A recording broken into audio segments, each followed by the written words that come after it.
أعوذ بالله من الشيطان الرجيم إن الله وملائكته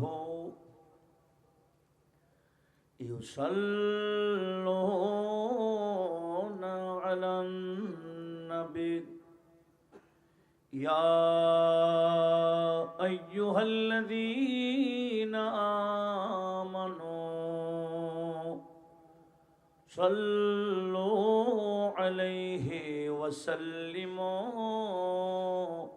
تسليما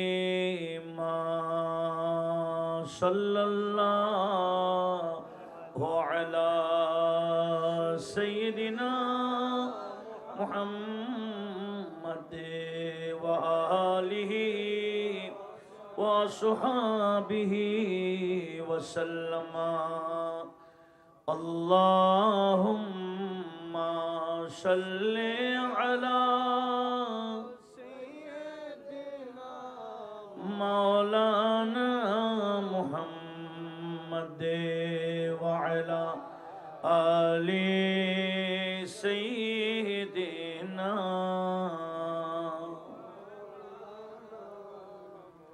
सिद्दीक बल्कि खार पे जान उस पे दे चुके सिद्दीक बल्कि खार पे जान उस पे दे चुके और वो है वज़ो जान तो जाने फरोज गुरूर की है अल्लाहुम्मा सय्यिदिना मौलाना मुहम्मद व अला आलि सय्यिदिना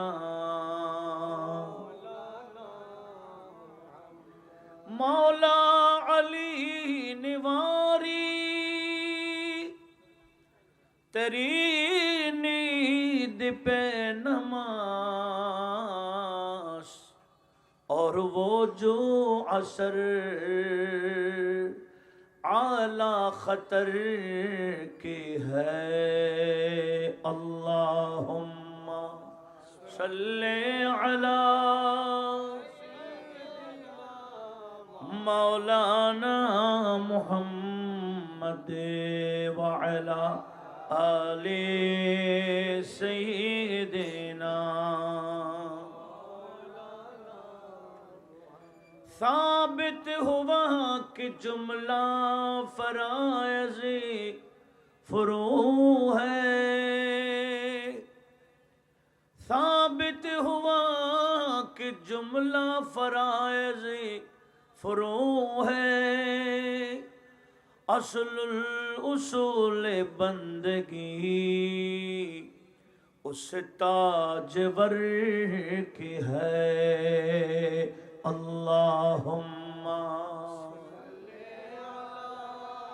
सय्यिदिना मौलाना मुहम्मद व अला आलि सय्यिदिना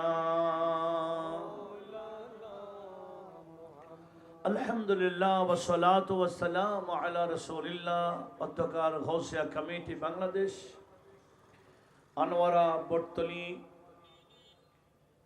হলিদিয়ার পাড়া শাখার ব্যবস্থাপনায় পবিত্র ঈদে মিলাদুন নবী বড় করে বলি সাল্লাল্লাহু আলাইহি ওয়ালিহি ওয়াসাল্লাম এবং শুহাদায়ে কারবালা রিদওয়ানুল্লাহি তাআলা আলাইহিম আজমাইনের স্মরণ পাশাপাশি আজকে গিয়ারবি শরীফের রাত একটু বলি আলহামদুলিল্লাহ এই গিয়ারবি শরীফের রাতে যার গিয়ারবি শরীফ হয় সে সাহেবে গিয়ারবি পীরান পীর দস্তগীরের ফাতিহা শরীফ উপলক্ষে আজকের আজম শান অষ্টমবারের মতো সুন্নি সম্মেলন 2025-এর সম্মানিত সভাপতি, অত্র এলাকার বিশিষ্ট ব্যবসায়ী দানবীর জনাব মোহাম্মদ জহির আহমদ মেম্বার সাহেব বারাকাল্লাহু ফি হায়াতি, আজকের মেহমানে আলা হযরত শাহ সুফি আহমদ হাসান উস্তাজুল উলামা আহমদ হাসান রহমতুল্লাহ আলাইহির ছোট সাহেবজাদা হযরতুল হাজ আল্লামা হাফেজ নুরুস সফা সাহেব কিবলা মুদ্দা জিল্লুহ, আজকের প্রধান আকর্ষণ যিনি অনেক দূর থেকে আমাদের মাঝে তাশরিফ এনেছেন, আহলে সুন্নাহ ওয়াল জামাতের বলিষ্ঠ কণ্ঠস্বর মুজাহিদে মিল্লাত হযরতুল হাজ আল্লামা মুফতি আলাউদ্দিন জিহাদি বারাকাল্লাহু ফি কুল্লি উমুরি। এতক্ষণ যাবত আলোচনা পেশ করেছেন এলাকারই সম্মানিত খতিব মুকাররম হাফেজ মাওলানা মিনহাজউদ্দিন আল কাদরি জিদা হায়াতুহু ওয়া শরফুহু ওয়া মাজদুহু, কারি মাওলানা ইসমাইল আল কাদরি সহ আপনারা দেখতে পাচ্ছেন আজকের মেহমান গাউসিয়া কমিটি বাংলাদেশ 4 নং বর্তলী ইউনিয়ন এর সম্মানিত সভাপতি জনাব আলহাজ মোহাম্মদ আবু তালেব ফকির সাহেব বারাকাল্লাহু ফি হায়াতিহি। আমার ডানে এবং বামে দেখতে পাচ্ছেন আমার অতীব শ্রদ্ধাভাজন হযরত উলামায়ে কেরাম, সমবেত ব্রাদারানে ইসলাম যারা যেখান থেকে দেখছেন, আজকের সর্বস্তরের মুসলিম মিল্লাত রহমানি ওয়া রাহিমাকুমুল্লাহ। রব্বুল আলামিনের দরবারে শুকরিয়া আদায় করছি আজকের এই গুরুত্বপূর্ণ অনুষ্ঠানে, মহতী অনুষ্ঠানে, বরকতময় অনুষ্ঠানে আমাদেরকে উপস্থিত হয়ে আমাদের নিজেদের জীবনকে দামি করার সুযোগ করে দিয়েছেন। তাই শুকরিয়া আদার্থে সবাই অন্তর খুলে একসাথে বড় আওয়াজে বলে আলহামদুলিল্লাহ। নবীজির পবিত্র চরণে বেহাদ দুরূদে পাকের হাদিয়া প্রেরণ করছি, যেই নবীজির আদর্শের উপর জিম্মাদারি আজকে আমাকে দেওয়া হয়েছে। যেই নবীজির আদর্শের উপর যদি জীবন গঠন করা যায়, শান্তি দুনিয়াতেও আছে, কবরেও থাকবে, এমনকি আখিরাতেও শান্তি। শান্তির একটা ঘর আছে দারুস সালাম, সেই শান্তির ঘরে স্থায়ীভাবে ওই বান্দাদেরকে ঢুকিয়ে দেবেন, বলি আলহামদুলিল্লাহ। আপনাদের শুকরিয়া আদায় করছি যারা মাহফিলে এসে বসে সুন্দর একটা পরিবেশ দিয়েছেন, এখনো যারা আসতেছেন, যারা যেভাবে আজকের মাহফিলের পেছনে শ্রম দিয়েছেন, সহযোগিতা করেছেন, মহব্বত দেখিয়েছেন দেশ থেকে বিদেশ থেকে, আমি সবাইকে মোবারকবাদ ধন্যবাদ জানাচ্ছি। দোয়া করি আজকের এই মাহফিল সকলের জন্য হেদায়েতের মাধ্যম হিসেবে আল্লাহ কবুল করুক। বড় আওয়াজ বলি না আমিন। সম্মানিত হাজিরিন, আমি অধমকে একটা জিম্মাদারি দেওয়া হয়েছে কোরআন এবং সুন্নাহর আলোকে হুজুর করিম সাল্লাল্লাহু আলাইহি ওয়াসাল্লামের আদর্শ, নবীজির, আমাদের নবীজির আদর্শের চেয়ে উত্তম আদর্শ কি এই জমিনে আর আছে? আমরা এক একজনের আদর্শ বাস্তবায়ন করার জন্য জান দিয়ে ফেলতেছি। কথা বলুন ঠিক কি না? কেউ বলে অমুকের আদর্শ বাস্তবায়ন করব, কেউ বলে না অমুকের আদর্শ বাস্তবায়ন করব। এক একজনের আদর্শ বাস্তবায়ন করার জন্য গুলিও খাই না? ওই আদর্শ কি নাজাত দিবে, শান্তি দিবে? না। আমার আল্লাহ স্পষ্ট ভাষায় বলে দিয়েছেন সূরা আহজাবের 21 নং আয়াত, বান্দা আমার, তোমরা যদি আমি আল্লাহর সন্তুষ্টি পেতে চাও, আখিরাতের নাজাতের কামনা করো, আখিরাত তোমাদের সুন্দর হোক, আখিরাতের নাজাত পাবা, এটা যদি কামনা করে থাকো, আমি আমার বন্ধুর আদর্শকে তোমাদের সামনে রাখলাম। একটু জোরে বলি। আমার আল্লাহ বলেন লাকাদ কানা লাকুম ফিহি রাসূলিল্লাহি উসওয়াতুন হাসানা লিমান কানা ইয়ারজুল্লাহা ওয়াল ইয়াউমাল আখির।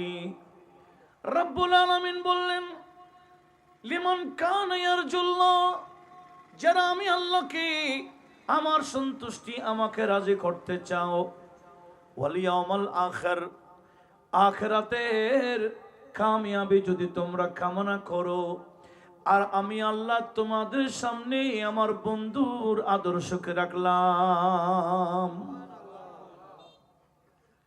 আমাদের নবীর আদর্শতে কাউকে মারা আছে, আক্রমণ করা আছে, কষ্ট দেওয়া আছে? আমাদের নবীর আদর্শের মধ্যে কোনো চাঁদাবাজি আছে? যদিও বা জাহেলরা বলে যাকাত আদায় করা নাকি চাঁদাবাজি করা। এরকম আপনারা শুনছেন না? কতগুলো জাহেল বলছে আল্লাহ নাকি চাঁদাবাজ, আল্লাহ চাঁদা তুলে, যাকাত নাকি চাঁদা। এইভাবে এই ধরনের হেকারত করলে, যেগুলো জরুরিয়তে দিন, কোরআন এবং সুন্নাহর অকাট্য দলিল দ্বারা যেগুলা প্রমাণিত, এগুলাকে হেকারত করলে ঈমান থাকবে না, এরা কাফের হয়ে যায়। একটু বড় আওয়াজে বলুন না নাউজুবিল্লাহ। আখরি জামানা, বড় ফিতনার জামানা চলছে। নবীজি বলেছেন ইউসবিহুর রাজুলু মুমিনা ওয়া ইউমসি কাফিরা। সকালবেলায় ঘুম থেকে উঠলো ইমানদার থাকলেও বিকালবেলা কাফের হয়ে যাবে। অথবা ইউমসি মুমিনা, বিকালে মুমিন থাকলেও পরের দিন ইউসবিহু কাফেরা, ঘুম থেকে উঠবে কাফের হয়ে। বড় আওয়াজে বলুন না নাউজুবিল্লাহ। সেই জামানা, সেই কালটা আসছে কিনা এখন? এমন এমন কথা ডেলিভারি দিচ্ছে নবীজির শানে বেয়াদবিমূলক, এদের কোন অ্যাকশন নাই। ওই নাস্তিকরা কিছু বললে অ্যাকশন, বিধর্মীরা কিছু বললে অ্যাকশন, বাউল ফাউল কিছু বললে অ্যাকশন। ফাঁসির জন্য সবাই চায়, আমরাও চাই। আল্লাহর শানে বেয়াদবি করলে ফাঁসি হোক, এটাও আমাদের দাবি। কথা বলুন ঠিক কিনা? কিন্তু আল্লাহর শানে যে মুসলমান দাবিদার, আল্লাহর এই ইসলামে ব্যানার নিয়ে নেতা আসে, যে আল্লাহ উঠে পড়ে লেগেছে বলেছে, আল্লাহ সিদ্ধান্ত নিয়ে ফেলেছে বলেছে, এই ধরনের কথা, এটাও কি আউল বাউল ফাউল থেকে কি কম? একটু জোরে বলেন না। এগুলো ঈমান বিধ্বংসী। এই ধরনের কথা যারা মানবে, টুপি থাকবে ঠিক, কলবে ঈমান থাকবে না। আল্লাহ মুসলিম মিল্লাতকে বোঝার তৌফিক দিক। আমিন বলেন আমিন। আমি কি বলতে চেয়েছিলাম, আমাদের নবীজির আদর্শের মধ্যে শান্তি আর শান্তি, কোনো মারামারি, কাউকে আঘাত করা, শুধু হাতে নয় মুখেও আঘাত করার এই অনুমতি আমাদের নবীর আদর্শের মধ্যে নাই। কথা বলুন ঠিক কিনা? নবীজির আদর্শ দেখে দেখে বিধর্মীরা দলে দলে মুসলিম হয়েছিলেন। নবীজির আদর্শের সামনে বিধর্মী ইহুদি বলেন, নাসারা বলেন, মুশরিক বলেন, কাফের বলেন, যত বিধর্মী ছিল, এরা আমাদের নবীজির আদর্শের সামনে মাথা ঝুঁকাই দিয়েছিল। উচ্চ আওয়াজে বলুন সুবহানাল্লাহ। এখন মুসলমান নামদারিরা এমন আদর্শ দেখায়, যেই আদর্শের সাথে আমাদের নবীর আদর্শের কোনো মিল, সম্পূর্ণ বিপরীত। এখন তো ঘরে ঢুকে জবাই করে দিচ্ছে, দোকানে ব্যবসা করতে চাঁদা না দিলে ছুরি ঢুকাই দিচ্ছে, গুলি করে দিচ্ছে। চলে না? মানুষের জান মান ঈমান আবরুর কোন ধরনের হেফাজত আছে? কোন ধরনের সংরক্ষণের কোনো কিছু আছে কি? কোনো নিরাপত্তা নাই। হ্যাঁ, একটাই আদর্শের নিরাপত্তা, এই দুনিয়া তো আছে, থাকবে, কবরও নিরাপদে থাকবে, কিয়ামতের ময়দানও নিরাপদে থাকবে। নিরাপদে স্থায়ীভাবে জান্নাতে ঢুকতে পারবে কে? যার মাঝে আমাদের নবীর আদর্শ থাকবে। সেজন্য নিজে শুধু নবীজির আদর্শ গ্রহণ করলে হবে না, নিজের ঘরের সদস্য যারা আছে, ছেলে হোক মেয়ে হোক ভাই বোন স্ত্রী যত আছে, এই ঘরওয়ালা ঘরওয়ালি যত আছে, সবাইকে নবীজির আদর্শের মাধ্যমে এমনভাবে গঠন করতে হবে, এদেরকে নবীজির আদর্শ কি এটার তালিম দিতে হবে ছোটকাল থেকে। কথা বলুন ঠিক কিনা? এখন ছোটকাল থেকে শিখায় কি? গান বাজনা শিখায়, কি বিভিন্ন ধরনের অশ্লীলতা।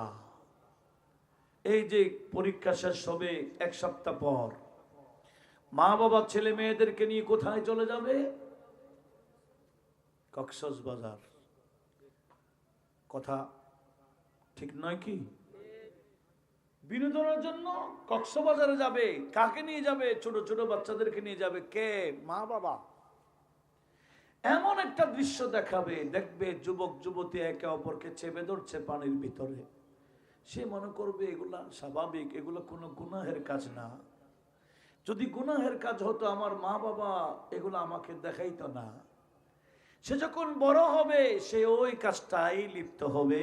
এটা তার জন্য স্বাভাবিক একটা আচরণ। কথা বলুন ঠিক কিনা? আমরা পরিবেশ দিচ্ছি কি? কি পরিবেশ দেওয়া দরকার ছিল ছেলে মেয়েদেরকে, আমরা দিচ্ছি কি? হ্যাঁ, আমাদের এই ওয়াজের উদ্দেশ্য কি? ওয়াজের উদ্দেশ্য মানে শুধু আমি আওয়াজ দিয়ে চলে যাবো এতটা নয়। ওয়াজের মাধ্যমে মানুষের জীবন পরিবর্তন হতে হবে। কথা বলুন ঠিক কিনা? যে সমস্ত ভুলগুলো আমরা করেই চলছি, এই ভুলগুলোকে চিহ্নিত করে সেখান থেকে যদি ফিরে আসতে পারি, ওয়াজ শুনে, তখন হবে এই ওয়াজের সার্থকতা। আমার আল্লাহ বলছেন ফাযাক্কির ইন নাফাআতিয যিকরা, অন্য আয়াতে বলছেন ফাযাক্কির ফাইন্না যিকরা তানফাউল মুমিনিন। ইয়া রাসূলুল্লাহ, আপনি ওয়াজ করতেই যান, এই ওয়াজ ঈমানদারের জন্য বড় উপকার আসে, উপকার হয়। এই ওয়াজের মাধ্যমে মানুষ ভুল বুঝতে পারে, শয়তানি রাস্তা থেকে জান্নাতের রোড আল্লাহ এবং রসুলের রাস্তায় ফিরে আসতে পারে এই ওয়াজের মাধ্যমে। কথা বলুন ঠিক কিনা? সেজন্য ওয়াজকে গুরুত্ব দিতে হবে। ওয়াজে আসার আগে নিয়ত নিয়ে আসতে হবে, আজকে যা আমি শুনবো ইনশাল্লাহ আমল করব। এই নিয়তে যদি আসা যায়, আমল করার তৌফিক দিবেন কে? আর একটু জোরে বলেন কে? এটা আমাদের নিয়তের উপর আমার আল্লাহ আমাদেরকে ক্ষমতা দিবে। ঠিক না? এখন তো আমরা ওয়াজের মধ্যে যাই না যে আজকে কি শুনবো, একটু আমল করতে পারি কিনা দেখব। এই নিয়তে কয়জনে যায়? আমার মনে হয় না শতকরা 10 জন যায় কিনা। কিন্তু ওয়াজে আসার আগে নিয়তটা করা দরকার ছিল প্রত্যেকটা শ্রোতা মণ্ডলীকে। আজকে যা শুনবো ইনশাআল্লাহ আমল করব। এইভাবে যদি নিয়ত করে মাহফিলে আসা যায়, এই মাহফিলের মাধ্যমে হেদায়েত হয়। কথা বলুন ঠিক কিনা? এখন হেদায়েত শূন্য মাহফিল। মাহফিল হচ্ছে বছরে অনেকগুলো, কিন্তু হেদায়েত হচ্ছে না কেন? আমরা যারা বক্তা আমাদের নিয়ত ঠিক নেই, যারা শ্রোতা তাদের নিয়ত ঠিক নাই, যারা ব্যবস্থাপক এদের নিয়ত বলে না আমাদের উদ্দেশ্য মানুষ জমানো। মানুষ জমানোর জন্য যে সমস্ত ভাইরাল আমরা তাদেরকে চাই, এগুলো হলে কোন আমাদের নিয়ত। সেজন্য এই নিয়তের গড়বড়ের কারণে হেদায়েত হচ্ছে না। আল্লাহ আমাদের এই মুসলিম মিল্লাতকে বোঝার তৌফিক দিক। একটু বড় আওয়াজে বলুন না আমিন। কি বলতে চাচ্ছিলাম, মনোযোগ কামনা করছি। তাহলে হুট করে কি আদর্শ নবীজির আদর্শ কি বাস্তবায়ন করা যাবে? হুট করে করা যাবে না। নবীজির আদর্শ যদি আমরা সমাজে বাস্তবায়ন করতে চাই, সমাজের প্রত্যেকটা মুসলমানের উচিত আপন আপন ঘরে বাচ্চা যারা আছে সদস্য যারা আছে এদের মধ্যে নবীজির সুন্নাহ এবং শরীয়ত আদর্শকে বাস্তবায়ন করা, কোনটা নবীজির সুন্নাহ কোনটা নবীজির সুন্নাহ বিরোধী, এই বিষয়গুলো বাচ্চাদেরকে তালিম দেওয়া। ছোট কাল থেকে যদি তালিমটা দেওয়া যায়, প্রশিক্ষণটা দেওয়া যায়, বড় হয়ে গেলে এরা কখনো নবীজির আদর্শের বিপরীত চলবে না, কখনো নবীজির সুন্নতের খেলাফ চলবে না। কথা বলুন ঠিক কিনা? আমি কি বলছিলাম, ছোট কাল থেকে আমরা পরিবেশ কোনটা দিচ্ছি? এখনকার ছেলে মেয়েদেরকে যদি বলেন, নায়িকার নাম বলেন চিনে ফেলবে, গায়কের নাম বললে চিনে ফেলবে, নায়িকার নাম মুখস্থ, খেলোয়াড়ের নাম মুখস্থ। এরা এগুলাই পরিবেশ আমাদেরকে দেওয়া হচ্ছে ছোট কাল থেকে। কিন্তু সাহাবায়ে কেরামের নাম মুখস্থ করা, মযহাবের ইমামদের নাম মুখস্থ করা, বড় বড় আল্লাহর ওলিদের নাম মুখস্থ করা, নবীজির সন্তান কয়জন ছিলেন, ছেলে কয়জন ছিলেন, মেয়ে কয়জন ছিলেন, এই নামগুলোকে আমরা নিজেরও চর্চা করি না, বাচ্চাদেরকেও এগুলা শেখাই না। অনেক মা বোনরা বলতে পারবে না, নবীজির স্ত্রীদের নাম যদি জিজ্ঞেস করা হয় এরাও পারবে না। কথা বলুন ঠিক না? নয়, নবীজির মেয়ে কয়জন ছিল ওনাদের নাম কি বললে অনেক মেয়েরা, অনেক মা বোনরাও পারবে না। কিন্তু নায়িকার নাম ঠিকই মুখস্থ, দেশীয় নায়িকা না, ইন্ডিয়ান নায়িকা, বিভিন্ন দেশীয় নায়ক নায়িকাদের নাম মুখস্থ। এগুলা আমাদের ছোট কাল থেকে সিরিয়াল দিচ্ছি, ধারাবাহিক দিচ্ছি। কোনগুলো? ওই যে পার্শ্ববর্তী হিন্দুদের সে নাটকগুলো আমরা তাদের সামনে দিচ্ছি। এরা ওই কুসংস্কারের মধ্যে বড় হচ্ছে, হিন্দুদের চরিত্রে শিখে শিখে বড় হচ্ছে। এই চরিত্রগুলা তাদের নিজেদের ভিতরেই এরা চর্চা করে। কথা বলুন ঠিক না? তো আজকে এই বিষয়টা আমাকে দেওয়া হয়েছে, এটা কতটুকু গ্রহণযোগ্য হচ্ছে আমি জানি না। আমি চেষ্টা চালাবো ইনশাল্লাহ এই বিষয়ে আলোচনা করার।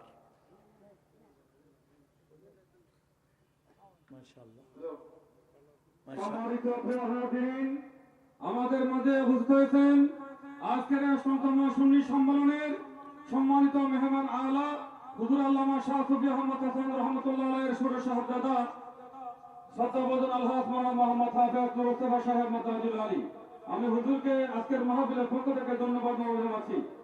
আমাদের মাঝে উপস্থিত হয়েছেন কৃতি সন্তান মোহাম্মদ সিরাজুল ইসলাম, মোহাম্মদ সৈয়দ মোহাম্মদ আহসানুল্লাহ। আজকের এই মাহফিলের সম্মানিত বিশেষ মেহমান আলা বর্তলী হরিদের ঘোড়ার সম্মানিত দিনী শিক্ষা প্রতিষ্ঠান হযরত ওলিউল্লাহ শাহ মনিরুল ইসলাম মাদ্রাসার অধ্যক্ষ জনাব মাওলানা হাবিবুর বাশার সাহেব সহ ফয়জুল হক সাহেব সহ বিভিন্ন ভাইরা সাথে সবাইকে আজকের মাহফিলের পক্ষ থেকে ধন্যবাদ জানাচ্ছি। সম্মানিত উপস্থিতি, আমি কি বলতে চেয়েছিলাম একটু লক্ষ্য করি। নবীজির আদর্শ শিখাইতে হবে কখন থেকে বললাম? ছোট থেকে। এখন ইয়ং যখন হয়েছে, যুবক যখন হয়েছে, চা যখন দেয় খায় কোন হাতে? এরা মনে করে বাম হাতে খাওয়াই স্টাইল। কথা বলুন ঠিক না? কোন হাতে খায়? স্ট্যান্ডার্ড যেগুলো রেস্টুরেন্ট আছে, রেস্তোরাঁ, হ্যাঁ সেগুলোতে আপনি গেলে দেখবেন আধুনিক আধুনিক যত আছে সেগুলোতে দেখবেন যুবক যুবতী খাচ্ছে কোন হাতে? বাম হাতে। অথচ বাম হাতে খায় কে? আর একটু জোরে বলুন, শয়তান। নবীজি কি শিখালেন? আমার নবীজি বললেন তায়াম্মানু ফি কুল্লি শাই, তায়াম্মানু ফি কুল্লি শাই, প্রত্যেকটা জিনিসের মধ্যে তোমরা ডান দেখো। হাত্তা ফিত তানাউলি ওয়াত তারাজ্জুলি, এমনকি জুতা পায়ে দেওয়ার সময় ডান কোনটা সেটা দেখো, মাথা আছড়াইবার সময় ডান দিক কোনটা সেটা দেখো। উচ্চ আওয়াজে বলুন সুবহানাল্লাহ। ছোট কাল থেকে বাচ্চাদেরকে ডান শিখাইতে হবে। জুতা পরিধান করার সময় বলতে হবে বাবা আগে ডান পা দাও, হাত দেওয়ার সময় কাপড় পরিধান সময় ডান কোণটা দিবান। এইভাবে প্রত্যেকটা কিছু কিছু দিতে গেলে বাম হাত বাড়াইলে দিবেন না, ডান হাত বাড়াবার জন্য প্রশিক্ষণ দেন। ছোট কাল থেকে যখন ডান শুরু হয়ে যাবে, ওই ছেলে বড় হয়ে আর বাম চলাবে না। কথা বলুন ঠিক কিনা? বুখারী শরীফ একটা হাদিস বারবার আসছে। একদিন আমাদের নবীজির কাছে কিছু দুধ আসছে, দুধ। নবীজি দুধ পান করলেন, একটা পেয়ালা দুধ। নবীজি এক পেয়ালা দুধ দিয়ে নিজেও খেত পান করতেন, যারা উপস্থিত থাকতেন সবাইকে পান করাইতে পারতেন। অল্প অল্প না, একেবারে মন ভরে পান করে আরেকজনকে দিত। পেট ভরে ভরে পান করত, কিন্তু পেয়ালার দুধ শেষ হইতো না। একটু জোরে বলুন। এটা নবীজির আদনা একটা মুজিজা, ছোট্ট একটা মুজিজা। একটু লক্ষ্য করি, আমার নবীজি একদিন দুধ পান করলেন, নিচে আগে পান করলেন। পান করার পরে নবীজি কি বামে দিবেন না ডানে দিবেন? একটু জোরে বলেন সবাই। নবী দুধ পান করে কি ডানে দিবেন না বামে দিবেন? আজকে বামে বসে আছে সিদ্দিক আকবর, ডানে দেখলেন একটা বাচ্চা বসে আছে। নবীজি ওই বাচ্চাকে বললেন, আয় বাচ্চা, তুমি আমার ডানে, তুমি হকদার, আমি তোমাকে দেওয়া এটাই উচিত। তবে বামে সিদ্দিক আকবর বসে আছে, তুমি যদি অনুমতি দাও এই মুরব্বীকে আগে দিব, মুরব্বীকে আগে দিব, তবে তোমার অনুমতি লাগবে, কারণ তুমি আমার ডানে, আমি সব সময় ডানে দিয়ে থাকি। জোরে বলুন সুবহানাল্লাহ। ওই বাচ্চাটা বড় চালাক ছিল, বলি ইয়া রাসূলুল্লাহ, এটা আপনি পান করেছেন সাধারণ দুধ না, আপনি পান করে এটা বরকতময় করে দিয়েছেন। এই বরকত আমি কারো ব্যাপারে ছাড়তে রাজি না, আগে আমাকে দেন। এটা আপনি পান করে বরকত করে ফেললেন, এই বরকত আমি ছাড় দিব না, আগে আমাকে দেন। তো নবীজি ওনাকে দিয়ে দিলেন, ডানে দিলেন। একটা হাদিসে দুইটা শিক্ষা। এক নম্বর ডানের শিক্ষা দিলেন, দ্বিতীয় নম্বর মুরব্বীকে শ্রদ্ধা করার শিক্ষাও দিয়েছেন। আমাদের সমাজের মধ্যে আমরা ছোট কাল থেকে দেখেছি, খাবার পরিবেশন হলে খাবার শুরু করতেন না, কোন মুরব্বী আছে কিনা আগে দেখতেন, ঠিক কিনা? ওই মুরব্বীকে বলতেন, মুরব্বী আগে বিসমিল্লাহ পড়ুন। ওই মুরব্বী শুরু করলে বাকিরা শুরু করতেন। এখন তো মুরব্বী শুরু করার আগে ইয়াং ভাইয়েরা অর্ধেক শেষ। এটা অবাস্তব না বাস্তব? এটা পরিবেশ কি সুন্দর না অসুন্দর? এটা নবীজির আদর্শ না। আমার নবীজির আদর্শের মধ্যে মুরব্বীদেরকে শ্রদ্ধা করার বিষয় আছে। নবীজির আদর্শের মধ্যে বাচ্চাদেরকে স্নেহ করা, আদর করার বিষয় আছে। কথা বলুন ঠিক কিনা? এমনকি আমার নবীজি বললেন, মাল্লাম ইয়ারহাম সগীরানা ওয়ালাম ইউক্কির কাবীরানা ফালাইসা মিন্না। যে ছোটদেরকে স্নেহ করে না, মায়া করে না, মুরব্বীদেরকে শ্রদ্ধা করে না, সে আমার উম্মত দাবি করলো। ফালাইসা মিন্না মানি এগুলো আমি নবীর আদর্শের মধ্যে নাই। আমি নবীর আদর্শের মধ্যে এগুলো নাই। আমি নবীর আদর্শ হলো মুরব্বীকে শ্রদ্ধা করা। উচ্চ আওয়াজে বলুন সুবহানাল্লাহ। এক সময় সমাজে মুরব্বীদেরকে মানামানি ছিল কিনা? যতদিন মানামানি ছিল ততদিন শান্তি ছিল। এখন মানামানি নাই, শুধু মারামারি চলে। বুঝেন মনে হয়? মানামানি যতদিন ছিল মারামারি ছিল না। মানামানি থাকলে কি হয় না? মারামারি হয় না। যেখানে মানামানি নাই সেখানেই মারামারি। মারামারি আমাদের নবীর আদর্শ নয়। নবীজির আদর্শ হচ্ছেন মানামানি। মুরব্বীদেরকে মানতে হবে, এটাই হলো আমাদের নবীজির আদর্শ। একটু বড় আওয়াজে বলুন মারহাবা। এমনকি এটা অনেক লম্বা হাদিস। খায়বরের মধ্যে 3 ভাই গিয়েছিলেন। এক ভাই তখন ওই দুই ভাই নবীজির কাছে বিচারের জন্য আসছে। তো দুই ভাইয়ের মধ্যে একজন ছোট আরেকজন বড়। ছোট ভাই নবীর সামনে কথা বলতে আসছেন বড় ভাইয়ের সামনে। নবীজি বলছে, তোমাদের মধ্যে বড় কে? বলে ইনি। বলে, তুমি কেন কথা বলছো? তোমার বড় ভাইকে, তোর বড় ভাইকে কথা বলতে দাও, তুমি চুপ থাকো। একটু জোরে বলুন। এখন তো সমাজের মধ্যে বড় ভাইকে সামনে রেখে ছোট ভাই একটা কিছু আসে না এরকম, মানে সে একটা কাবিল। বড় ভাইকে গুরুত্ব দেয় না, মুরব্বীকে গুরুত্ব দেয় না, পাত্তাও দেয় না। না, এটা আমার নবীজির আদর্শ নয়।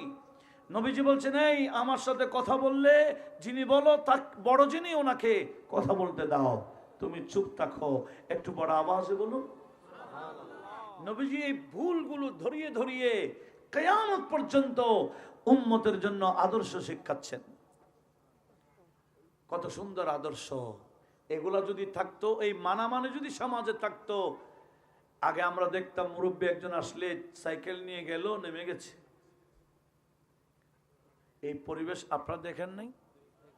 এদিক থেকে টিচার আসতেছে, মুরব্বী আসতেছেন, চাচা বাবারা আসতেছেন, সাইকেল নিয়ে গেল, সাইকেল থেকে নেমে হেঁটে হেঁটে গেলেন, সালামও দিলেন।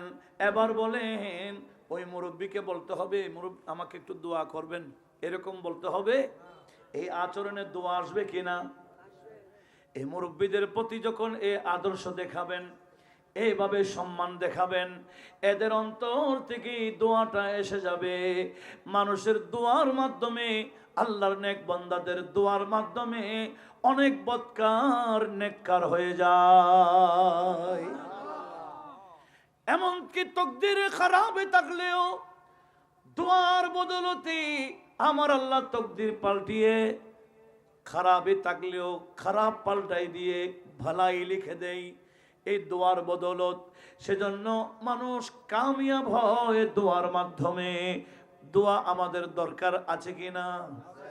দোয়া পাওয়া যায় যত বেশি আদব দেখানো যায়, যত বেশি শ্রদ্ধা দেখানো যায়, তত বেশি দোয়া আসে। ছাত্র তেমন ভালো না, কিন্তু আদব আছে, তার প্রতি টিচারের কি থাকে? স্পেশাল নজর। আর ছাত্র ভালো কিন্তু আদব নাই, তার প্রতি ওস্তাদের নেক নজর নাই। কথা বলুন ঠিক কিনা? এরা ভালো ছাত্র হওয়ার পরেও ভবিষ্যৎ জীবনে উন্নতি করতে পারে না। আর যে মিডিয়াম ছিল, শিক্ষকের দোয়ার বদলেতে তার জীবন দুনিয়া আখিরাত সুন্দর হয়ে যায়। এগুলো আমাদের দরকার আছে কিনা? আমাদের নবীজির আদর্শের মধ্যে, এই সমাজের মধ্যে যে গান বাজনা চলে, আমাদের নবীর আদর্শের মধ্যে গান বাজনা আছে নাকি? আছে? নবীজির আদর্শের মধ্যে কি আছে? নবীকে সামনে রেখে নবীর শানের ব্যবস্থা করা, নাত খানের ব্যবস্থা করা, নাতে রাসূলের আসর করা, এটা আমার নবীজির সামনে করতেন সাহাবারা। একটু বড় আওয়াজে বলবেন না সুবহানাল্লাহ? সাহাবীদের মধ্যে 34 জন সাহাবী ছিলেন যারা আমাদের নবীর শানে নাত শরীফ লিখতেন। কয়জন? আর যারা নবীর শানে নাত পড়তেন, এই নাত শরীফ পড়া, নাত শরীফের আসর, এটা অনেক বড় গুরুত্বপূর্ণ আসর, অনেক বড় ইবাদতের আসর। এমনকি আমার নবীজি তাদের জন্য মিম্বর বানিয়ে দিয়েছেন, ওই মিম্বরে উঠে তারা নবীর শান গাইতেন। এমনকি আমার নবীজি যারা এই নাত শরীফ পড়তেন তাদের জন্য দোয়াও দিতেন। একদিন তবুকের যুদ্ধ থেকে যখন আসছিলেন, সাহাবায়ে কেরাম নবীজিকে নিয়ে বিশাল এক জুলুস বের করেছেন মদিনা শরীফে। তাবুকের যুদ্ধ থেকে আসার পরে, ওই তাবুকের যুদ্ধ অনেক কঠিন যুদ্ধ ছিল, কোনো একজন মুনাফিক যায় নাই, সকল মুসলমান গিয়েছিলেন। মুনাফিকরা মনে করেছিল ওই যুদ্ধে মুসলমান গেলে, নবী গেলে আর ফিরে আসতে পারবে না। লক্ষাধিক সৈন্য কাফের বেদিনের, সেখানে 10,000 মুসলমান কি করবে? 30,000 মুসলমান কি করবে? যার কারণে এরা ভয়ে যায় নাই। কিন্তু দেখা যায় লক্ষাধিক বিধর্মী থাকলেও আমার আল্লাহ বিজয় দিয়েছেন আমাদের নবীর হাতে। আল্লাহর কাছে কি সৈন্যর অভাব আছে? আল্লাহ আসমান থেকে সৈন্য পাঠাইতে পারে না? বদরের যুদ্ধে পাঠাইছেন কিনা? হুনাইনের যুদ্ধেও পাঠিয়েছেন, বিভিন্ন যুদ্ধে যুদ্ধে পাঠিয়েছেন। বিজয়ের মিছিল নিয়ে যখন মদিনা শরীফ আসছিলেন, মদিনাবাসী খুশি হয়ে নবীর আগমনে বিশাল এক জুলুস বের করেছিলেন। জুলুসের পরে মসজিদে নববীর মধ্যে আমার নবীজি মিম্বরে গেলেন, একটু শুকরানা মাহফিল করবেন। মাহফিলের আগে নবীজির চাচা হযরতে আব্বাস রাদিয়াল্লাহু তাআলা আনহু বললেন, ইয়া রাসূলুল্লাহ ইন্নী উরিদু আন আমদাহাকা। ইয়া রাসূলুল্লাহ, আপনি তো ওয়াজ শুরু করবেন, ওয়াজের আগে আমি আপনার সামনে যে নাত লিখেছি আমি চাই সবার সামনে একটু তেলাওয়াত করি। তো নবীজি বলছেন, কুল, চাচা বলুন দেখি কি লিখছেন। আমি দোয়া করে দিচ্ছি, লা ইউফাদ্দিদুল্লাহ লা ইউফদিদুল্লাহ ফাক, আল্লাহ আপনার মুখ ঠিক রাখুক, আপনার দাঁত ফেলে না দিক। মুরব্বী হলে দাঁত থাকে না পড়ে যায়। নবীজি চাচার জন্য দোয়া করছেন, দাঁত যাতে থেকে যায়, উচ্চারণ যাতে শুদ্ধ হয়। একটু জোরে বলবেন না? আরে নয়, আরেকজন সাহাবী যিনি শায়েরে মুখতারামি ছিলেন। শায়েরে মুখতারামি মানে যিনি জাহেলে যুগে পেয়েছেন আবার ইসলামী যুগে পেয়েছিলেন। এইরকম একজন শায়ের কবি ছিল আরবের, যার নাম নাবেগা। উনি তখনও 120 বছর বয়স ছিল। আমার নবীজির সামনে যখন কসিদা লেখে নাত লেখে আসছিল, নবীজির সামনে যখন তেলাওয়াত করেছিলেন, নবীজি সেখানে দোয়া করেছিলেন, লা ইউফাদ্দিদুল্লাহ ফাক, আয় নাবেগা যাও, তোমার বয়স 120 বছর হলেও দাঁত যাতে আল্লাহ না ফেলে আমি দোয়া করে দিলাম। উনি 230 বছর হায়াত পেয়েছেন, দাঁত একবার পড়লেও এটা আবার উঠে যেত। কোন মুরব্বী দাঁত পড়ে গেলে আর উঠতো না, ওঠে না। কিন্তু ওই নাবেগার দাঁত একবার পড়েছে আবার উঠেছে, একবার পড়েছে আবার উঠেছে। কেন? নবীজি ওনার জন্য দোয়া করেছেন। কেন? উনি শায়েরে রাসূল ছিলেন। একটু বড় আওয়াজে বলুন। ওই চাচাকেও নবীজি দোয়া দিলেন। এভাবে যত যারা নবীজি শান গায় এদের জন্য নবীজি দোয়া করে। এই আমরা যারা আহলে সুন্নাহ ওয়াল জামাতের ওলামা, ওয়াইজ ওলামা আছেন, ওনারা সবসময় নবীজির শানটাকে তুলে ধরে। কথা বলুন ঠিক কিনা? আমরা কোরআন সুন্নাহকে স্টাডি করি নবীজির শানের পক্ষে, আবার কিছু বান্দা স্টাডি করে কিভাবে নবীর শানে বিয়াদবি করা যায়, এগুলো নিয়ে স্টাডি করে। তাদের স্টাডি হলো নবীর শানে কি করা যায়, কিভাবে বিয়াদবি করা যায়, কোন আয়াত দিয়ে বিয়াদবি করা যাবে, কোন হাদিস বললে বিয়াদবি করা যাবে, সেগুলো নিয়ে স্টাডি। আর আমাদের স্টাডি নবীজির শানের জন্য। আলা হযরত বলেন, আমি তো গোটা জীবনে স্টাডিতে কাটাই দিছি, যার কারণে কবরে যাব এই ভয় আমার নাই। কেন? মুনকার নাকির কবরে আসলেও আমি আশাবাদী, আমি আহমদ রেজাকে ওই মুনকার নাকির সম্মান করবে। কেন? আমি গোটা জীবন নবীর জন্য ওয়াকফ করে দিয়েছি। গোটা জীবন নবীর জন্য কোরবান করে দেওয়ার কারণে মুনকার নাকিরও আমি আহমদ রেজাকে কি করবেন? সম্মান করবেন কবরের ভিতরে। একটু জোরে বলবেন না? উনি এটা কাব্য আকারে বলেছেন, নকিরান করতে হ্যাঁ তাজিম মেরি, নকিরান করতে হ্যাঁ ताज़ीम मेरी, फिदा हो के तुझी पर ये इज्जत मिली है, फिदा हो के तुझी पर ये इज्जत मिली है। नकीरन करते हैं ताज़ीम मेरी, नकीरन करते हैं ताज़ीम मेरी, फिदा हो कि तुझी पर ये इज्जत मिली है, फिदा हो कि तुझी पर ये इज्जत मिली है। सलातुनिया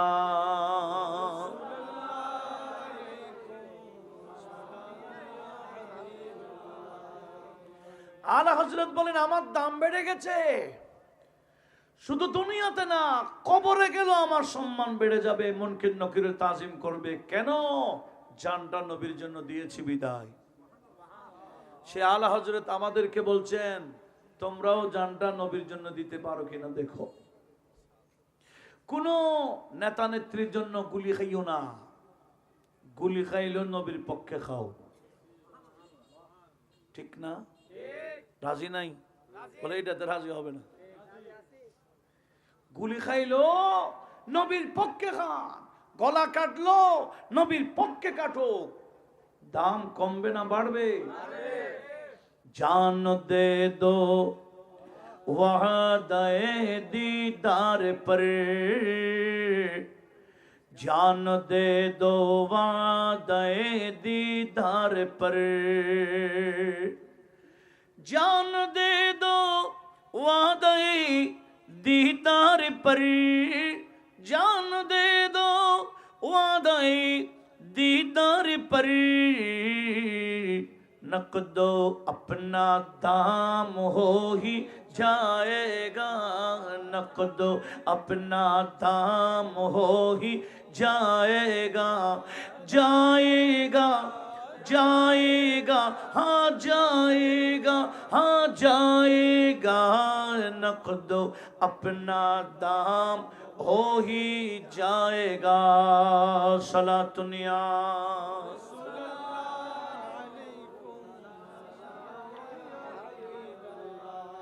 और बेनिशानों का निशान मिटता नहीं, बेनिशानों का निशान मिटता नहीं, बेनिशानों का निशान मिटता नहीं, बेनिशानों का निशान मिटता नहीं, अरे मिटते मिटते नाम हो ही जाएगा, मिटते मिटते नाम हो ही जाएगा, जाएगा हाँ जाएगा, मिटते मिटते नाम हो ही जाएगा। सलातुनिया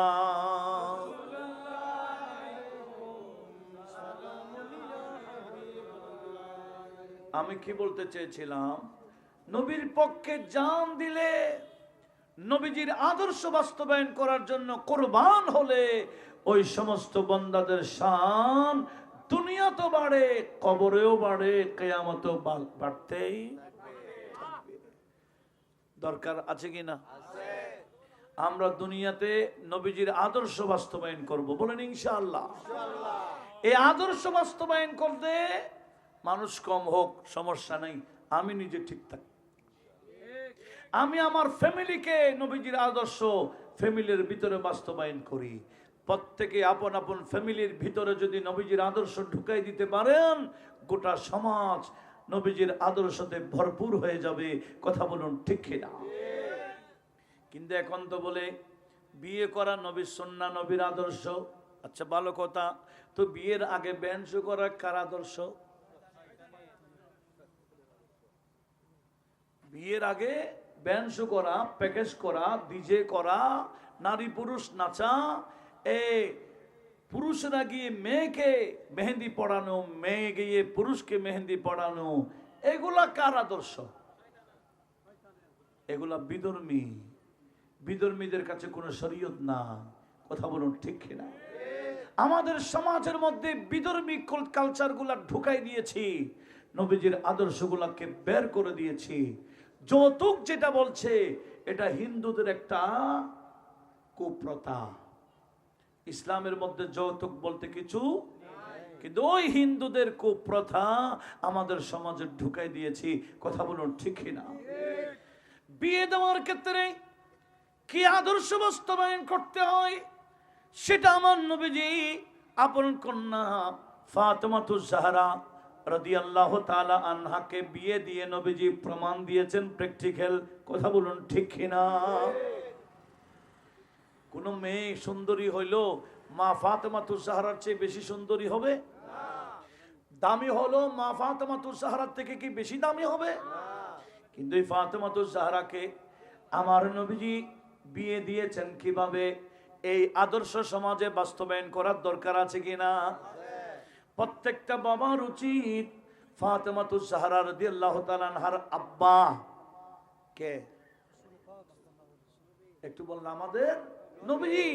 উনি ওনাকে বিয়ে দেওয়ার জন্য কি আদর্শ বাস্তবায়ন করেছেন, আমাদের জন্য কি শিক্ষা রেখেছেন, এটা সমাজের মধ্যে শিক্ষা বাস্তবায়ন করার দরকার আছে কিনা?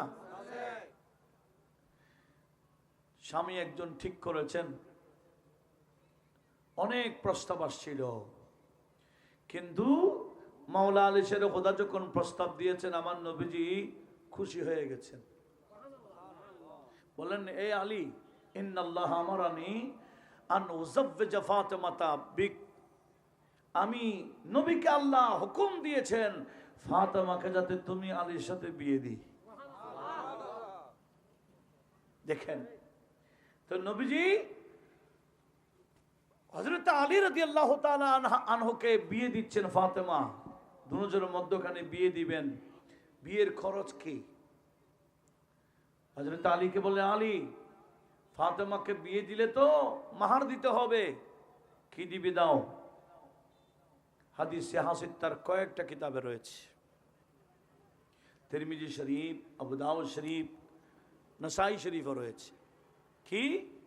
আমার নবীজি বললেন, ইয়া আলী আতি হাসাইয়া, কত দিতে হবে এটা বলেন নাই।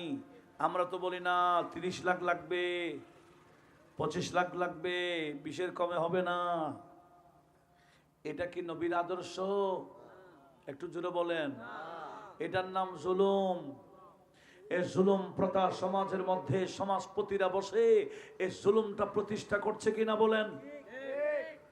আত্মীয় স্বজনরা মিলে, পাড়া প্রতিবেশী মিলে, সরদার যারা এই কি যারা উভয় পক্ষের প্রতিনিধিত্ব করছিলেন, উভয় বৈঠক কনবনের পক্ষে বৈঠক চলছে। কিসের? এটা দিতে হবে, ওটা দিতে হবে, এমন করতে হবে, তেমন করতে হবে, সব আমরা নিজেরাই বানাইলাম। এগুলোর সাথে ইসলাম ধর্মের কোনো সম্পর্ক নাই। দেখেন আমার নবীজির আদর্শ দেখেন। নবীজি হযরতে আলীকে বললেন, আলী আতিহা শাইয়া, ফাতেমাকে কিছু দাও, মাহার তো কিছু দিতে হবে। বলছি, ইয়া রাসূলুল্লাহ, আমি কি দিব? মা ইনদি শাই, আমার কাছে তো কিছু নাই। আপনি জানেন আমি ফকির, আমি দিন মজুরি কাজ করি, আমার কাছে কিছু নাই। তো নবীজি বলছেন, আইনা দারুকাল হাতমিয়া, তোমার যুদ্ধের একটা পোশাক আছে লোহার, এটা কই? হুজুর এটা তো আছে। নবীজি বলছেন, এ আলী, তুমি তো এখন আর যুদ্ধে যাচ্ছ না, ওই বর্মটা বিক্রি করো, কারো থেকে আর কিছু ধার নিতে হবে না। এটা বিক্রি করলে ফাতেমার মাহারের ব্যবস্থা হয়ে যাবে, তোমার বিয়ের খরচ হয়ে যাবে, এটা বিক্রি করে আসো। হযরতে আলী রাদিয়াল্লাহু তাআলা বর্মটাকে বাজারে গিয়ে বিক্রি করলেন 480 দিরহাম। কত? এগুলো জানার দরকার আছে না? এগুলো সমাজে প্রতিষ্ঠা করার দরকার আছে না? যদি সমাজে এগুলা প্রতিষ্ঠা করতে পারি, নবীর আদর্শ বাস্তবায়ন করতে পারি, কোন গরিব দুঃখী মেহনতির মেয়ে আর ঘরে থাকবে না, এদের বিয়ে হয়ে যাবে। কথা বলুন ঠিক কিনা? নবীজি কি বললেন? এটা বিক্রি করে আসো। কত বিক্রি করলেন? 480 দিরহাম। নবীজি 400-কে আলাদা করলেন, 80-কে আলাদা করলেন। 400 আলাদা করে নিয়ে বলে, আলী, ফাতেমার মাহার স্বরূপ এই 400 দিরহাম নিলাম, এটা আলাদা রাখলাম। আর 80 দিরহাম তুমি বিয়ের খরচের মধ্যে যা যা সুগন্ধি টুগন্ধি যা যা প্রয়োজন আছে এগুলা কিনো, বিয়ের খরচ অতটুকু। উচ্চ আওয়াজে বলুন সুবহানাল্লাহ। সুগন্ধি লাগবে, খেজুর লাগবে, যা যা লাগবে এই 80 দিরহাম দিয়ে কিনো। তোমার ব্যবস্থা করো। কারো দিকে 1 টাকাও কর। হযরত মাওলানা আলী শের খোদা ফাতেমাতুজ জাহরাকে ঘরে নিয়ে আসলেন আদ্য পড়াইয়া। তেমন কোন খরচ 1 টাকাও কর্জ নিতে হয়নি। আপনাদের কি বিরক্ত লাগে? না। এটা নবীজির আদর্শ নয় কি? এটা সমাজে বাস্তবায়ন করার দরকার নাই কি? অবশ্যই। এটা যদি আমরা বাস্তবায়ন করি, বিয়ে করার মধ্যে কোনো খরচ না, শুধু আদ্য পড়াইয়া নিয়ে আসবেন। তো খরচ কি? বলে যিনি বিয়ে করবেন ওনাকে ওলিমা খাওয়াইতে হয়। তো হযরত আলী ওলিমা খাওয়াবে না? হাদিস বুখারীতে আছে, তাকরারে হাদিস হয়েছে। একটু লক্ষ্য করুন। এবার হযরত মাওলানা আলী শের খোদা ওলিমার খরচ জোগাবার জন্য ওনার 2টা উট পেয়েছিলেন বদর যুদ্ধের মধ্যে। একটা উনি পেয়েছেন, আর একটা নবীজি ওনাকে দান করেছিলেন। এটা 2টা উট নিয়ে রওনা হয়ে গেলেন। আরেকজন বান্দাকে নিয়ে বলে, চলো অমুক পাহাড়ের মধ্যে কিছু লম্বা লম্বা, আমরা কি বলি এগুলা, আগে ছাউনি ছিল যে ছনের মতো ঘাস আছে কতগুলা, বলে চলো আমরা ওই পাহাড় থেকে এই উট বলে ছাউনে ওইগুলা ঘাসগুলা কেটে আনবো, বাজার বিক্রি করব, আমি ওলিমার খরচ যোগাইব। এগুলা সমাজে বয়ান করার দরকার আছে না? এগুলো তো বয়ান হয় না। হযরত আলী রাদিয়াল্লাহু তাআলা ওলিমার খরচ যোগাচ্ছেন কিভাবে? নিচে গেলেন উট নিয়ে, আরেকজনকে নিয়ে গেলেন, বলে তুমি একটা উটে উঠবা, আমি আরেকটা উঠবো, আমরা দুজনে গিয়ে ওই ঘাসগুলা কেটে এনে বাজারে বিক্রি করব, যা পয়সা পাবো এগুলা দিয়ে ওলিমার খরচ চালাইব। সুবহানাল্লাহ। তাহলে কঠিন না সহজ? কিন্তু আমরা এই বিয়েটাকে কি করে রেখেছি? বিয়ে করা যত কঠিন না, তার চেয়ে বিয়ে দেওয়া আরো মারাত্মক কঠিন। কাকে? আরেকটু জোরে বলেন, কাকে? মেয়েকে বিয়ে দেওয়া। ইসলামের মধ্যে মেয়ে বিয়ে দেওয়ার মধ্যে কোনো খরচ নাই। মেয়ে বিয়ে দেওয়ার মধ্যে খরচ বানাই দিলাম আমরা সমাজপতিরা, আমরা উভয় পক্ষের আত্মীয় স্বজনরা। আমরা মেয়ের পক্ষে খাওয়াইতে হবে, ফার্নিচার দিতে হবে, এই দিতে হবে, সেই দিতে হবে। এগুলা সব আমাদের বানানো, যেগুলা আমরা নিজেরাই বানাইলাম। আমরা চাইলে সমাজ থেকে এগুলা দূরীভূত করে দিতে পারি। কথা বলুন ঠিক কিনা? যদি সমাজের মানুষ যদি বৈঠক করে, রাজ থেকে আমাদের এই বিয়ে শাদীর অনুষ্ঠানে বৈরাতের কোনো সিস্টেম হবে না। আমরা বৈরাত খাবো না, আমরা খাবো ওলিমা। সমাজের মানুষ যদি এভাবে পদক্ষেপ নেয়, পারবে না? জোরে বলেন, কি খাবেন না? হ্যাঁ, বিয়েকে কেন্দ্র করে খাবেন, তবে খানা খাত থেকে খাইবেন, যিনি বিয়ে করেন ওনার থেকে। তো উনি কি খাওয়াবেন?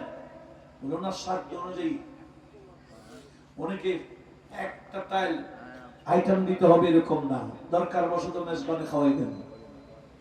কি খাওয়াই দেন? আইয়ো মেজবান করতে আইয়ো, ওখানে নিয়ে মেজবান খাওয়াই দেন দরকার বশত। আছে না কতগুলো মেজবান খাওয়ার ডাকে যে, কত 120-30 টাকা, 150 টাকা, 200 টাকা হোক। হ্যাঁ, এগুলা খাওয়াই দেন। এগুলা খাওয়াই দিলে খানা তো হইল, বিয়েকে কেন্দ্র করে খাবার তো হইল। একেবারে আইটেম এতগুলো লাগবে, এগুলা বাদ দেন। আপনাদের আনোয়ার একটা বদনাম হয়ে গেছে,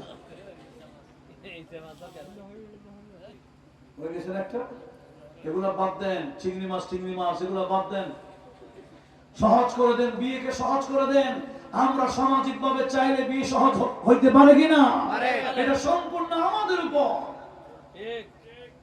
সমাজপতিরা সিদ্ধান্ত নেন, কোন বিয়েকে কেন্দ্র করে ব্যান্ড চালাইতে পারবে না, কোন ডিজে অনুষ্ঠান করতে পারবে না। সমাজের মধ্যে বিয়েকে কেন্দ্র করে কোন বেহায়াপনা অনুষ্ঠান করা যাবে না। এটা রেজুলেশন করে ফেলেন। দরকার আছে? সমাজে বড় বড় সরদাররা বসে রেজুলেশন করুন, আমাদের সমাজের মধ্যে যদি বিয়ের অনুষ্ঠানে ব্যান্ডের ব্যবস্থা করে, ডিজের ব্যবস্থা করে, নারী পুরুষ নাচার ব্যবস্থা করে তার সাথে সমাজের সাথে কোনো সম্পর্ক নাই বলে একে আলাদা করে দেন। কথা বলুন ঠিক কিনা? সমাজ শুধরাবে না, সম্পূর্ণ আমাদের উপর নির্ভর। মনে হয় আপনারা রাগ করতে যাচ্ছে, পুরো হুজুরটা খানা সব বন্ধ করে দিচ্ছে। খানা প্রত্যেকের ঘরে খানা আসে, ফ্রিজ পুরা, গরিবের কাছেও ফ্রিজ আছে নাই? ফ্রিজ না থাকলেও বিশাল একটা টিভি তো আছে, হ্যাঁ? একেবারে অ্যান্ড্রয়েড সেট মোবাইল নাই থাকতে সবার কাছে আছে। গরিব হইল এগুলো তো আছে। আমি কি বলতে চাচ্ছিলাম, আমরা চাইলে নবীজির আদর্শ সামাজিকভাবে বাস্তবায়ন করতে পারি। নবীজির আদর্শের মধ্যে এদেরকে তালিম দেন। বিয়ে যারা করবে, আমি শুনছি গত কিছুদিন আগে ইন্ডিয়ার মধ্যে একটা কেরালা আছে না, কেরালা একটা উপদেশ, ও কি বলে এটাকে, কেরালা, এর একটা স্টেট ইন্ডিয়ার মধ্যে। সেখানে বিয়ে করার আগে স্বামী স্ত্রীকে প্রশিক্ষণ দেওয়া এক ধরনের ফরজ না, কি প্রশিক্ষণ দিবে? সুবহানাল্লাহ বলবেন, আলহামদুলিল্লাহ বলেন। যিনি বিয়ে করবেন, বিয়ে করার আগে প্রশিক্ষণটা নিতে হবে। তুমি সংসার কিভাবে করবা, মেয়ে যাকে বিয়ে দিবেন তাকেও প্রশিক্ষণটা নিতে হবে। তুমি শ্বশুর বাড়িতে গেলে কিভাবে ইসলাম মোতাবেক জীবন গঠন করবা। এভাবে স্বামী যারা হবে, স্ত্রী যারা হবে, স্বামী জানে না স্ত্রীর হক কি, স্ত্রী জানে না স্বামীর হক কি, যার কারণে বটকি নিয়ে দৌড়াদৌড়ি চলে। কেন? ওই প্রশিক্ষণটা না। ইসলাম কাকে বলে বড় জানে না, কমেও জানে না। সামাজিকভাবে পারলে এই প্রশিক্ষণটা চালু করুন, যে আমাদের সমাজের মধ্যে একটা প্রশিক্ষণ নিতে হবে।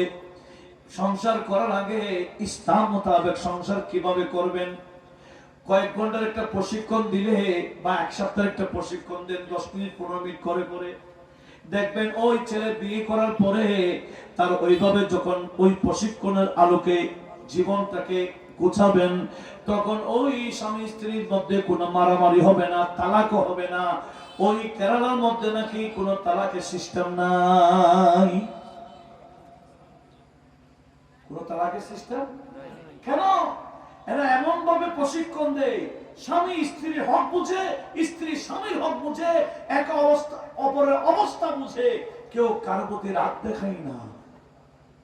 আজকে তো ফেসবুক ভাইরাল, গত এক মাস আগে স্ত্রীকে 3 তালাক দিয়েছে, আজকে নাকি আবার বিয়ে করছে। এটা বিয়ে না জানা? স্ত্রীকে তালাক দিয়ে দিলে এই স্ত্রীকে আবার বিয়ে করতে পারবে 1 মাসের ভিতরে? কোরআনে ফয়সালা কি? কোরআনে ফয়সালা হলো ইয়াতারাব্বাসনা বিআনফুসিহিন্না সালাসাতা কুরু। যে মেয়েকে তালাক দেওয়া হয়েছে 3 পিরিয়ড মাসিক চলে, এই 3 মাস পর্যন্ত অপেক্ষা করবে। এরপরে ওই মেয়েকে অন্য স্বামীর সাথে বিয়ে পড়াইতে হবে। শুধু আদ্য হলে হবে না, একসাথে থাকতেও হবে। হাত্তা তানকাহা যাওজান গায়রাহু। এগুলো সব কোরআনী ফয়সালা। আজকে মুসলমান কোরআন সুন্নাহ থেকে কত দূরে গেছে, ইসলামী বক্তা বলতেছে কত বড় জাহেল দেখেন। তালাক দিয়ে 1 মাসের ভিতরে কি করে ফেলছে, আবার বিয়ে করতেছে। আর এগুলা ভাইরাল হচ্ছে। এই কত বড় জাহালতে চলে, এগুলা কি বিয়ে না জিনা?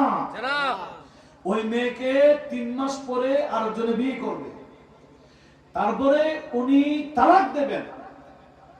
তালাক দেওয়ার পরে আবার 3 পিরিয়ড অপেক্ষা করবে, তারপরে প্রথম স্বামী বিয়ে করতে পারবে। এটার নাম হিলাই শারআ। এটা শরীয়তের একটা পন্থা। প্রথম স্বামীর জন্য হালাল হওয়ার জন্য দ্বিতীয় স্বামী হচ্ছে মুহাল্লিল, হালালকারী। এগুলো শরীয়তের বিধান। আজকে এই আলেম সমাজেরও শরীয়তের বিধান মানছে না। কথা বলুন ঠিক কিনা? কেন? এটা আলেম না, এটা জাহেল। সে তো মাদ্রাসায় পড়েনি, এই সমস্ত বিষয়ে তার কোনো জ্ঞানও নেই। আপনাকে রাগ করতেছেন? এগুলা জানা ফরজ আইন, এটা হুজুররা জানবে এরকম না। সেজন্য বিয়ে করার আগে এগুলা জানতে হবে।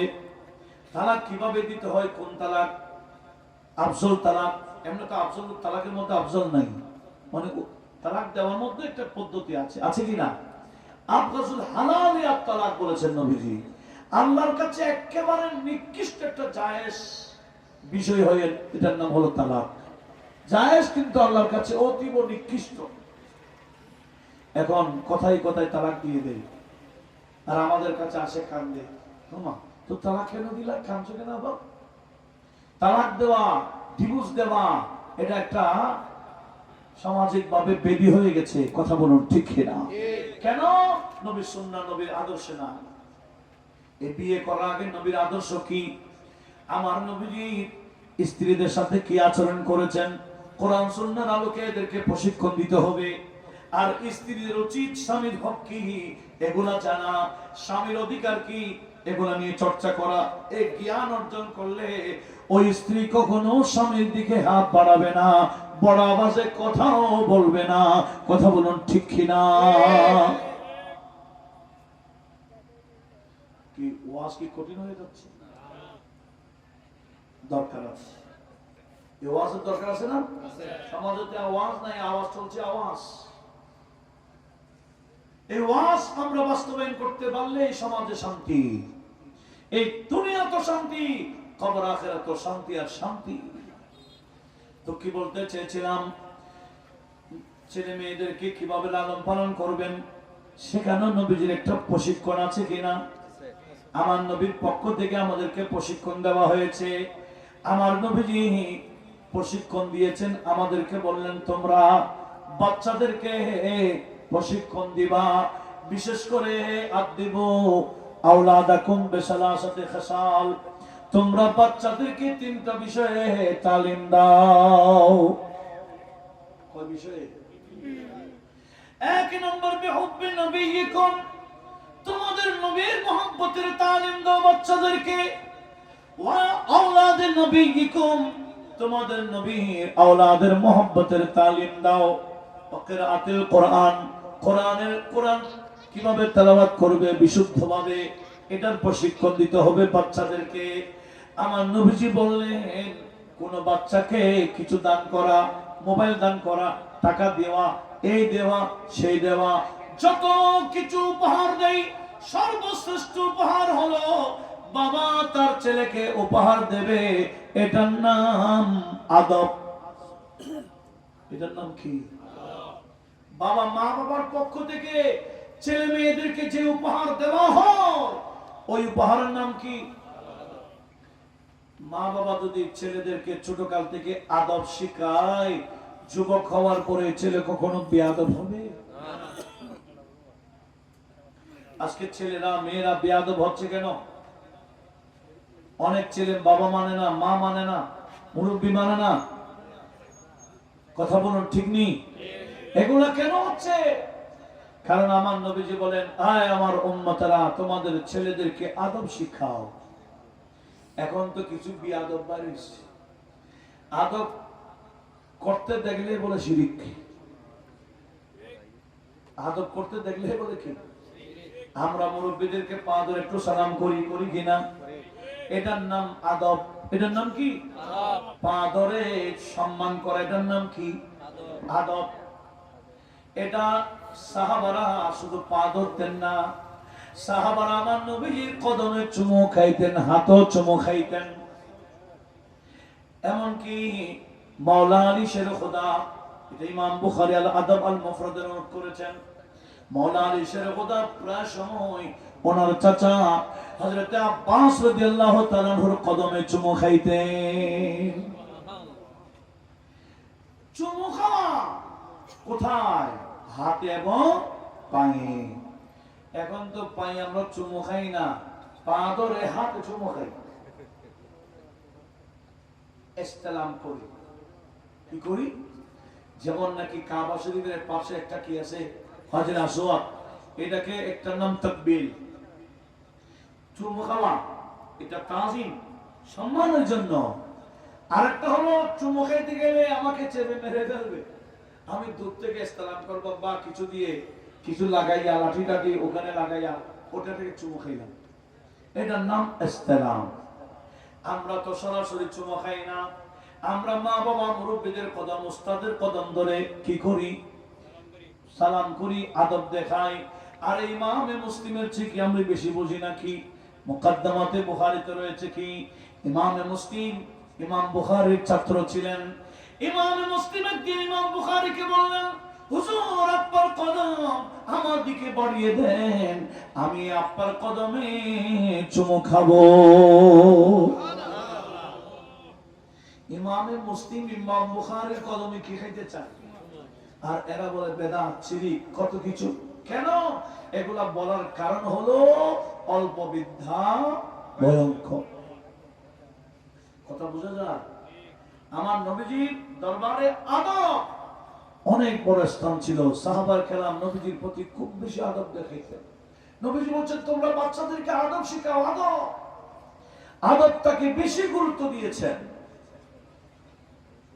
এক আরবি মানুষ, গ্রামের মানুষ আমার নবীজির কাছে এসে বলছি, ইয়া রাসূলুল্লাহ ইন্নী আসলামতু, হুজুর আমি মুসলমান হয়েছি। আচ্ছা ভালো, মাদা তুরি কি চাও?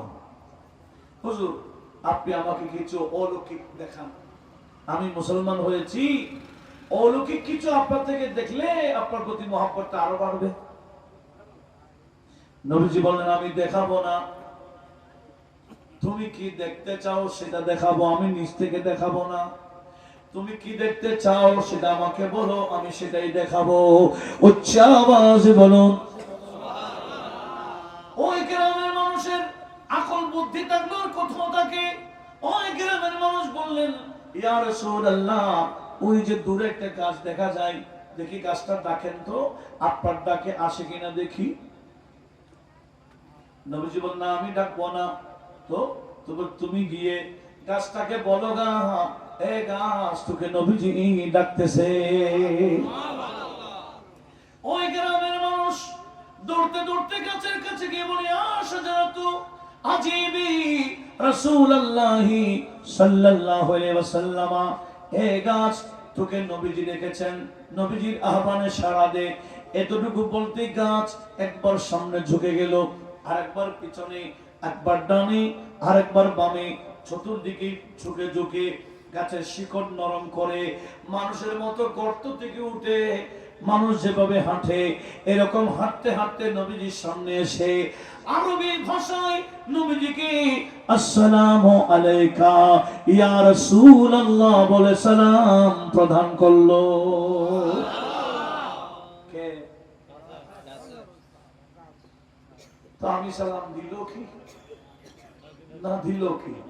যার কথা বলার শক্তি নাই আমার আল্লাহ ওই জিনিসকে নবীকে সালাম দেওয়ার তৌফিক দেয়। কথা বুঝা যায়? পাথর কথা বলতে পারে না, কিন্তু ঠিক এই নবীকে দেখলে সালাম দিতে পারে। গাছ কথা বলতে পারে না, নবীকে দেখলে কি দিতে পারে? সালাম দিতে পারে। সেজন্য এক কবি এটার এই হাদিসগুলোর অনুবাদ করেছেন। रहमती आलम प्यारी आंखों जिधर से गुजरा करते थे, जिधर से गुजरा करते थे, शजरी गवाही देता था, शजरी गवाही देता था, शजरी गवाही देता था, और पत्थर कलिमा पढ़ते थे, पत्थर कलिमा नूर खुदा की मुनकीर अब तो, नूर खुदा की मुनकीर अब तो अपनी आँखी खोल, आका आका बोल बंदे, आका आका बोल, आका आका बोल बंदे, आका आका बोल। जिक्र नबी तू करता जा, जिक्र नबी तो करता जाए, जिक्र बड़ा अनमोल, आका आका बोल बंदे, आका रहमती आलम प्यारे आका, रहमती आलम प्यारे आका, रहमती आलम प्यारे आका, जिधर से गुजरा करते थे, जिधर से गुजरा शजर गवाही देता था, शजर गवाही देता था, और पत्थर कलमा पढ़ते थे, पत्थर कलमा पढ़ते थे। नूर खुदा की मुनकीर अब तो, नूर खुदा की मुनकीर अब तो, अपनी आँखें खोल, आका आका बोल बंदे, ওই গাছ আমার নবীকে কি দিল?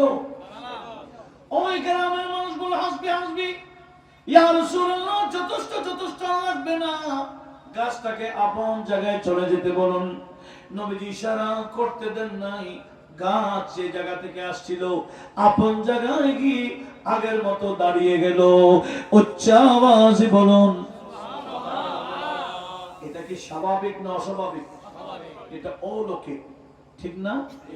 এই গ্রামের মানুষ বলল, ইয়া রাসূলুল্লাহ এই অলৌকিক দেখে আপনার প্রতি আমার মহব্বত বেড়ে গেল, এবার আপনি আমাকে অনুমতি দিন, আমি মহব্বত প্রকাশ করব। তো কি করবা? বলে ইদিনলি আনো কাব্বাল রাসাকা ওয়া রিজলাইক, ইয়া রাসূলুল্লাহ আমি মহব্বত প্রকাশ করব আপনার মাথায় চুমু খেয়ে, আপনার দুই কদমে চুমু দিয়ে। ফাআদিনা লাহু রাসূলুল্লাহ সাল্লাল্লাহু আলাইহি ওয়াসাল্লাম, নবীজি তাকে অনুমতি দিলেন, এই বান্দা নবীজির মাথাও চুমু দিলেন, পায়েও চুমু খেলেন। নাজায়েজ হলে কখনো নবীজি অনুমতি দিতেন না। চুমু খেয়ে ওঠার পরে বলেন, ইয়া রাসূলুল্লাহ মহব্বত এত বেশি বেড়ে গেছে, আরো বেশি সুন্দরভাবে প্রকাশ করতে চাই। বলে কি করতে চাও? বলে ইদিল্লি আন আসজুদা লাক, ইয়া রাসূলুল্লাহ আপনাকে সিজদা দেওয়ার অনুমতি দিন, আমি সিজদা দিয়েই মহব্বত প্রকাশ করব। নবীজি বলেন লা তাসজুদ লি, আমার শরীয়তে সিজদা দিয়ে মহব্বত প্রকাশ করা এটা কোন সৃষ্টির জন্য জায়েজ নয়। এটা কার জন্য? স্রষ্টার জন্য। কার জন্য? স্রষ্টার জন্য সিজদা। কোন সৃষ্টিকে সিজদা দেওয়ার অনুমতি আমার শরীয়তে ইসলামিয়ার মধ্যে আমি রাখি নাই। একটু জোরে বলুন। অনেকে মহব্বত প্রকাশ করে সিজদা দিয়ে, যে জমানায় মাজারে গেলে শিরিকের ফতোয়া মারে, সেই জায়গায় আমি মাজারে সিজদা কেন দিব? আমি কেন আহলে সুন্নাত ওয়াল জামাতকে কলঙ্কিত করব? কি দরকার? এত আবেগের স্থান তো আমাদের সুন্নিয়তে নাই। কথা বলুন ঠিক কিনা? আল্লাহ সবাইকে এই বিষয়ে একটু সতর্ক হয়ে যাওয়ার তৌফিক দান করো। বড় আওয়াজে বলেন আমিন। কি বলতে চাচ্ছিলাম? তাহলে আদব পায়ে, আমরা তো পা ধরি মাত্র, যেখানে নবীজি পায়ে চুমো খাওয়ারও কি দিয়েছেন? অনুমতি দিয়েছেন। তো কি বলতে চেয়েছিলাম? আমাদের নবীজি বললেন তোমরা ছেলেদেরকে বাচ্চাদেরকে আদব শিখাও। আদব আমি নবীর শরীয়ত শিখাও, নামাজ শিখাও, কোরআন শিখাও। বেহায়াপনা কাকে বলে এটা শিখাও। বেহায়াপনা থেকে দূরে থাকার এগুলা প্রশিক্ষণ ছোটকাল থেকে দিতে হবে। নবীজি বললেন লিকুল্লি দীনিন খুলুকা, প্রত্যেকটা ধর্মের এক একটা চরিত্র আছে। আর আমি নবী তোমাদেরকে যে ধর্ম দিচ্ছি এই ধর্মের নাম ইসলাম। ওয়া খুলুকুল ইসলামি আল হায়া, ইসলাম ধর্মের চরিত্রের নাম হলো হায়া, লজ্জা শরম। এখন আছে? আপনারা কি আছেন না গেছেন? কি আসলে গভীরভাবে শুনছেন না গুরুত্ব দিচ্ছেন? হ্যাঁ, ভালো করে শুনলে তো মাশাআল্লাহ, আল্লাহ আমল করার তৌফিক দিন। আমিন। প্রত্যেকটা ধর্মের এক একটা চরিত্র আছে। আমার নবীজি বলেন আমি নবী যে দিন তোমাদেরকে দিয়ে যাচ্ছি ইসলামের চরিত্রের নাম কি? সবাই বলেন হায়া, লজ্জা, শরম। এখন মুসলমানদের কাছে হায়া শরম আছে? হায়া শরম থাকলে মা বাবা একসাথে, মা বাবা ছেলে মেয়ে একসাথে ফিল্ম গুলা দেখতে পারতো না।